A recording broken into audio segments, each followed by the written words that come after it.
ఇక్కడ అన్ని ప్లాట్లలో మామిడి శ్రీగంధం చెట్లతో అద్భుతంగా ఉంది. ల్యాండ్ అప్రిషియేషన్, ఫ్రీ మెయింటెనెన్స్, పండ్ల తోటల తాలూకా ప్రయోజనాలు, డబుల్ బెనిఫిట్ ఆఫర్ తో సిర్లసీమ 2. ఎన్నికల రణక్షేత్రానికి పొత్తుల పార్టీలు అదేవిధంగా అధికార పార్టీ సిద్ధమైపోయాయి. అయితే ఆదూర్ నియోజకవర్గ బీజేపీ అభ్యర్థిగా పార్సార్థిని ప్రకటించారు. అయితే మాజీ ఎమ్మెల్యే మీనాక్షి నాయుడు కూడా మనతో మాట్లాడడానికి పార్సార్థి ఉన్నారు. సార్ చెప్పండి, ముందుగా కంగ్రాచులేషన్, సీట్ వచ్చింది. బీజేపీగా ఆదూర్లో మొట్టమొదటిసారి పోటీ చేయబోతున్నారు. అలా ఎలాంటి వ్యూహాలు ఏమైనా? ఈరోజు ఉమ్మడి అభ్యర్థిగా తెలుగుదేశం, భారతీయ జనతా పార్టీ, జనసేన ఉమ్మడి అభ్యర్థిగా నేను ఈరోజు ఆదోని అసెంబ్లీ స్థానాన్ని పోటీ చేస్తూ ఉన్నాను. ఈరోజు మాకు చాలా స్పష్టం, ఇప్పటికే మీనాక్షి నాయుడు గారు ఈ గత దశాబ్దాలుగా ప్రజలకు సేవ చేస్తున్నారు. మాజీ ఎమ్మెల్యేగాను వివిధ హోదాల్లో ఆయన ప్రజలకు సేవ చేస్తున్నారు, అందుబాటులో ఉన్నారు, కేడర్ని కాపాడుకుంటూ ఉన్నారు. దానివల్ల మాకు ఎటువంటి ఇబ్బంది లేదు.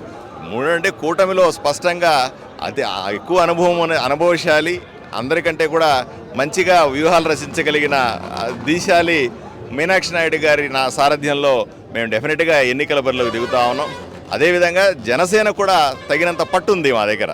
ఇప్పుడు గత ఎన్నికల్లో సుమారుగా 10-11 వేల ఓట్లు జనసేన నుంచి మాకు వచ్చినాయి. ఆ మల్లప్ప గారని మంచి లీడరు అక్కడ బ్రహ్మాండంగా చేస్తూ ఉన్నారు. ఆయన మాతో కలిసి వస్తూ ఉన్నాడు. ఆయన పూర్తి స్థాయి ఆయన సైన్యానంత జన సైకుల దగ్గర చేస్తాను. ఇక నేను జాతీయ కార్యదర్శిగా నేను బీజేపీ క్యాడర్కి ఎప్పుడూ అందుబాటులో ఉన్నాను. బీజేపీ డెఫినెట్గా అన్ని నెత్తినే తీసుకొని చేస్తాం. మాకే సీట్ ఇచ్చారు, లేక కర్నూలు జిల్లాలో మొదటిసారి మాకు ఎమ్మెల్యే సీట్ ఇచ్చారు. కాబట్టి మా కాంబినేషన్ సెట్ అయింది, మాకు ఎటువంటి ఇబ్బంది లేవు. మీరు వేరే పార్టీలకు ఇస్తే ఇక్కడ సమస్య అక్కడ సమస్య అంటున్నారు.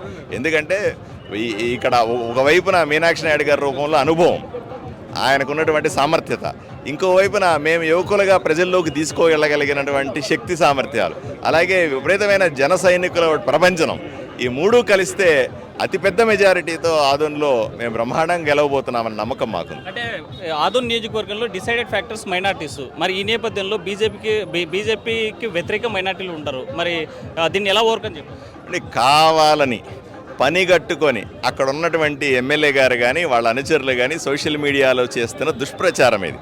Bharatiya Janata party doctor పార్థసారథికి seat ఇచ్చాం కాబట్టి మేము సులభంగా గెలిచిపోతాం. ఇది పక్కా మత రాజకీయాలు చేసే విధానం.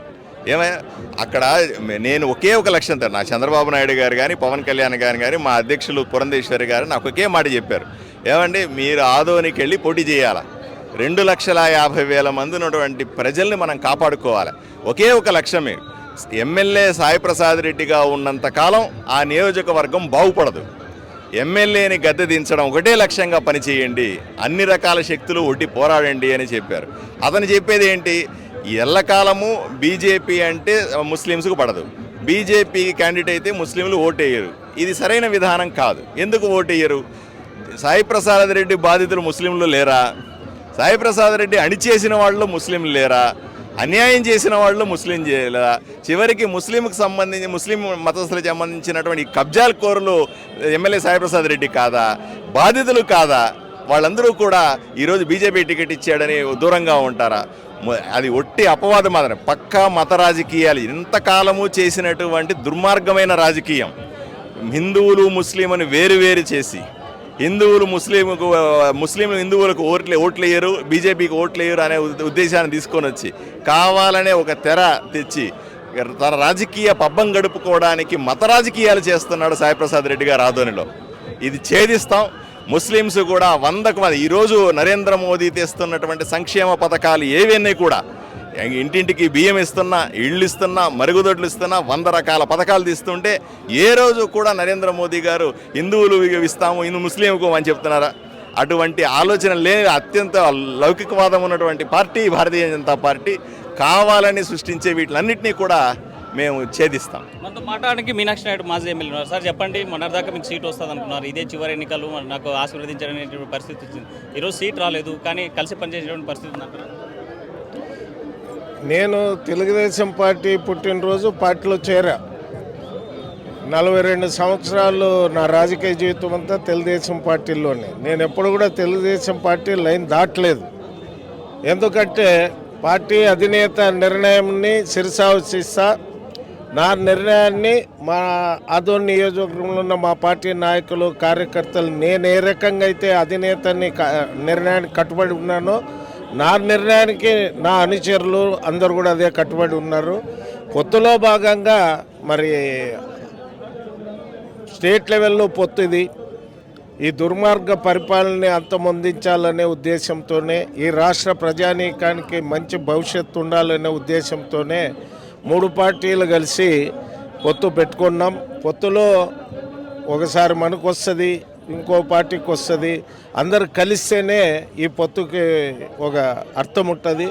కాబట్టి ఖచ్చితంగా మా పార్టీ తెలుగుదేశం పార్టీ నాయకులు కార్యకర్తలు గ్రామంలో కానీ టౌన్లో కానీ, అదేవిధంగా జనసేన పార్టీ కార్యకర్తలు, జనసేన పార్టీ నాయకులు, బీజేపీ పార్టీ నాయకులు అందరూ సమిష్టిగా కృషి చేసి ఆదోని నియోజకవర్గంలో మరి భారతీయ జనతా పార్టీ అభ్యర్థి గారైన ఉత్తముడు, చదువుకున్నవాడు, ఒక డాక్టరు, మరి మంచి వ్యక్తి. ఆయన్ని కూడా ఆదోనిలో ప్రజానీకం కూడా చాలామంది కూడా ఒక డాక్టరు మంచి మనం ఆయనకు కూడా ఓటేద్దామనే అభిప్రాయానికి టౌన్లో కూడా రావడం జరుగుతూ ఉంది.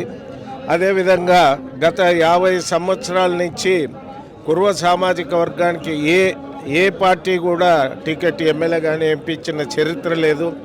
మరి మా అధినాయకుడు పార్లమెంటు సీటు మరి నాగరాజ్ అని కుర్వ సామాజిక వర్గానికి చెందిన వ్యక్తికి ఇచ్చారు.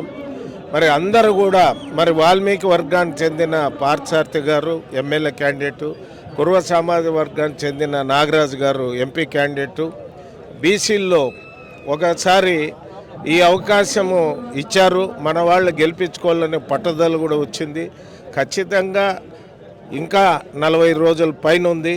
మేము ఇంటింటి ప్రచారము అన్ని రకాలుగా రాజకీయంగా ఎక్కడ ఏ రకంగా మాట్లాడాలి, ఏ ఏరియాలో ఏ రకంగా మాట్లాడాలి ఒక అవగాహన అందరూ కలిసి ఖచ్చితంగా ఆదోని నియోజకవర్గంలో ఎమ్మెల్యేని అదేవిధంగా ఎంపీకి కూడా పెద్ద మెజార్టీతో గెలిపించేదానికి మా శాయశక్తులా కృషి చేస్తాం. చివరిగా మొన్న ఆ మధ్యాహ్నం బీజేపీకి సీటు 6 కేటాయించాలని ఒక కాల్ రికార్డ్స్ పెట్టుబడి 3 కోట్లు ఏదో వ్యాపారం అంటే ట్రాన్స్పరెన్సీ జరగాలని, దీని మీద మీ అభిప్రాయం ఏంటి, మీకు దృష్టికి అది జరిగిపోయింది. దాంతో ఎందుకు మరలా ఇప్పుడు దాంతో ఏం అవసరం ఏముంది, అయిపోయిన చరిత్ర అది.